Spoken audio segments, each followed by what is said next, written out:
Good morning. आज के शनिवार डिसेम्बर 2025। तो আমরা বেরিয়ে পড়েছি আবার একটা নতুন ট্রিপে। আজকে আমরা যাব হচ্ছে বেলুর মঠ। শীতকালের শনিবার আর সকালবেলা প্রচুর কুয়াশা, চারপাশটা বেশ আজকে ঘন কুয়াশায় ভর্তি। আর এখন প্রায় 9টা বাজে, কিন্তু দেখে মনে হচ্ছে ভোর 6টা সাড়ে 6টা বাজে। তো ঠান্ডাটাও ভালো পড়েছে, বেশ কয়েকদিন ঠান্ডা ছিল না, কিন্তু আজকে একটু বেশ ভালো ঠান্ডা পড়েছে। তো ঠান্ডা মানেই তো আনন্দ। তো আমরা সবাই মিলে হই হই করতে করতে আজকে যাচ্ছি হচ্ছে বেলুর মঠ। ওট ওট ওট, উঠে যা উঠে যা, সরে যা। নমস্কার বন্ধুরা, আমি মৈত্রেয়ী আর আপনারা দেখছেন আমার চ্যানেল এক্সপ্লোর উইথ মৈত্রেয়ী। আমরা এখন আছি দমদমে, আর আজকে আমরা যাব পরিদর্শন করতে বেলুর মঠ। বেলুর মঠ কলকাতার দর্শনীয় স্থানগুলোর মধ্যে একটি অন্যতম স্থান, এবং বেলুর মঠে গঙ্গার তীরের প্রকৃতি অসাধারণ। তো সকাল সকালই আমরা প্ল্যান করেছি, এই শীতের সকাল, একটা ঠান্ডা ঠান্ডা আমেজ, চারদিকে কুয়াশা, আর একটা সারাদিনের অকাজের সময়। তো আমরা পৌঁছে যাব বেলুর মঠে। সারাটা দিন আজকে আমরা বেলুর মঠেই কাটাবো। তো সকাল সকাল গাড়ি করে বেরিয়ে পড়েছি। এই যে এখন আমরা দক্ষিণেশ্বর ব্রিজের ওপর দিয়ে যাচ্ছি। আজকে কিন্তু বেশ ভালো ঠান্ডা আর প্রচুর কুয়াশা, ফলে রাস্তায় লোকজন কিন্তু অন্য দিনের তুলনায় বেশ কম, এবং আজকে কিন্তু সূর্যের কোনো দেখাই নেই। পুরো আকাশটা মেঘে আচ্ছন্ন। মেঘ এবং কুয়াশা ও ঠান্ডা মিলে বেশ কিন্তু কনকনে একটা ঠান্ডার সময়। তো আমরা পৌঁছে গেলাম বেলুর মঠ। তো আমরা সকাল সকাল ঢুকে গেছি বেলুর মঠে। তো এই যে গেট দিয়ে জাস্ট, এটা হলো বেলুর মঠে ঢোকার মূল গেট। এই গেট থেকে ঢুকতেই কিন্তু ফুলের জলসা। এত ফুল পুরো মঠ জুড়ে, চোখ জুড়িয়ে গেল প্রথমেই। প্রচুর চন্দ্রমল্লিকা, গ্যাজেনিয়া, বিভিন্ন জিনিয়া, বিভিন্ন রকমের ফুল ভর্তি আশ্রম জুড়ে। তো আমার ছেলে ফুল দেখেই প্রথমেই দাঁড়িয়ে পড়লো ফুলের সঙ্গে ছবি তুলতে। আর দূরে ওই পেছনে দেখা যাচ্ছে বেলুর মঠের মূল মন্দির, শ্রীরামকৃষ্ণ পরমহংসদেবের মন্দির। এখনও কিন্তু রোদের দেখা নেই, চারপাশটা তাই একটু অন্ধকার অন্ধকার। আর এই হচ্ছে মূল মন্দির। মন্দিরের ভেতরে কিছুটা কিন্তু কাজ চলছে, তাই বাইরে থেকে বেশ লোহা লক্কর বাঁধানো রয়েছে। আর মন্দিরের ওপরের অংশে বেশ কিছুটা জায়গায় কিন্তু প্লাস্টার বা ওই জাতীয় কিছু কাজকর্ম হচ্ছে। তো আমরা মন্দিরের সামনের মাঠে এখন দাঁড়িয়ে ফুলের মেলা দেখছি। ফুলের জলসায় যেন দাঁড়িয়ে আছি। সকাল সকাল একদম মন ভালো করে দেওয়া একটা দৃশ্য। সকাল সকাল বেলুর মঠে কিন্তু দর্শনার্থীর অভাব নেই। আর আজকে কিন্তু একটু বিশেষ প্রোটেকশন রয়েছে। তার কারণ হলো গুজরাটের মুখ্যমন্ত্রী আসছেন বেলুর মঠ দর্শনে। তো যেহেতু একজন বিজেপির মুখ্যমন্ত্রী আসছেন বেলুর মঠে, তাই প্রচুর পুলিশ, প্রচুর আর্মি, প্রচুর এই যে বেলুর মঠে ঢুকছেন গুজরাটের মুখ্যমন্ত্রী। আমাদের সামনে দিয়েই কিন্তু তিনি এই রিক্সা চড়ে গেলেন এবং প্রণাম করলেন, এবং তিনি পৌঁছে গেলেন এখন বেলুর মঠের অফিস রুমে।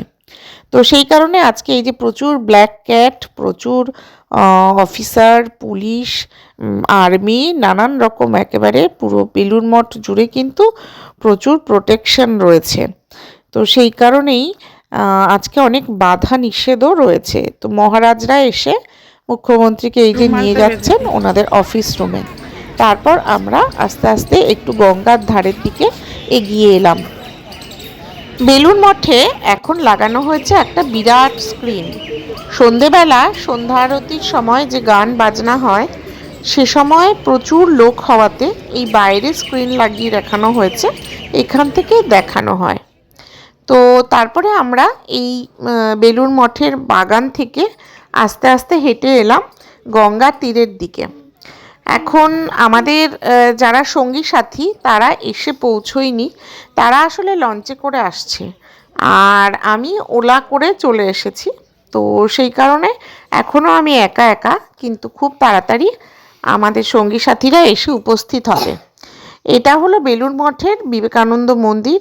এই বিবেকানন্দ মন্দিরেই কিন্তু স্বামী বিবেকানন্দ তার শেষ নিঃশ্বাস ত্যাগ করেছিলেন। তো এই মন্দিরের ভেতরে ফটোগ্রাফি এলাও নেই।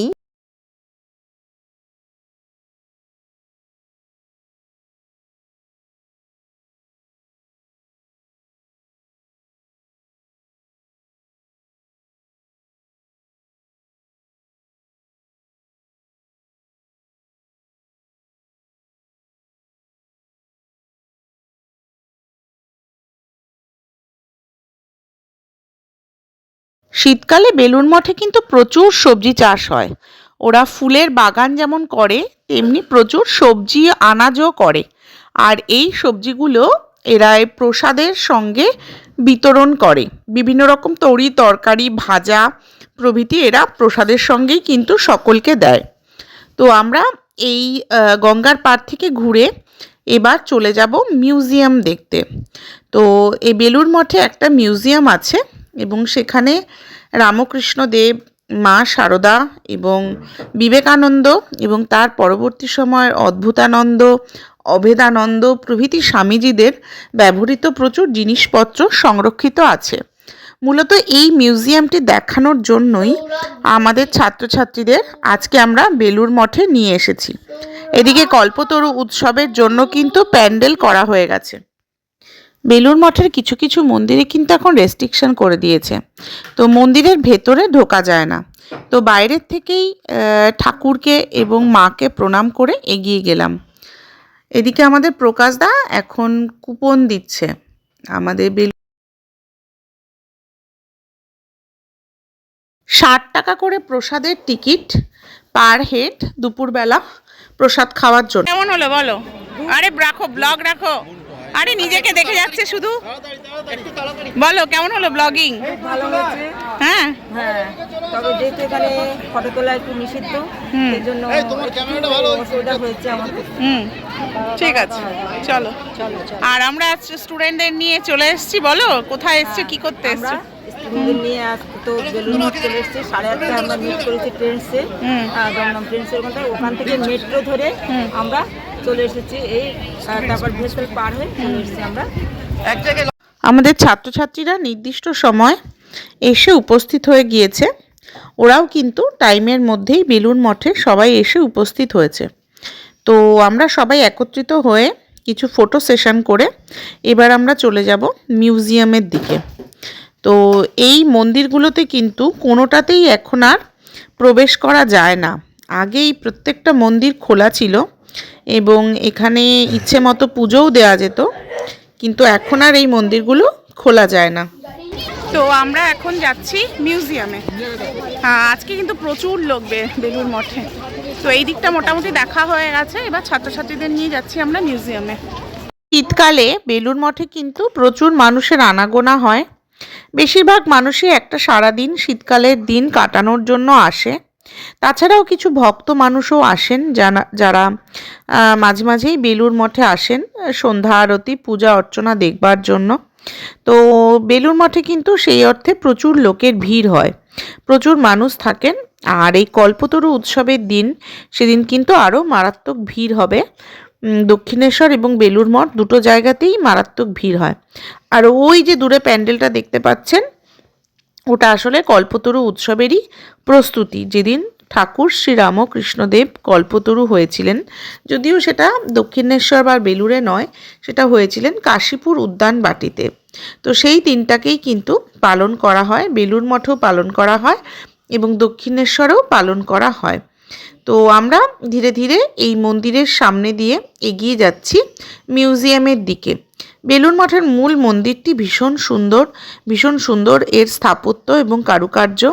কিন্তু এই মন্দিরের ভেতরেও ক্যামেরা অ্যালাউ নেই, ভিডিও ক্যামেরা অ্যালাউ নেই। তো ছবি তোলা যায় না এবং ভিডিও করাও যায় না, তাই বাইরে থেকেই দেখালাম।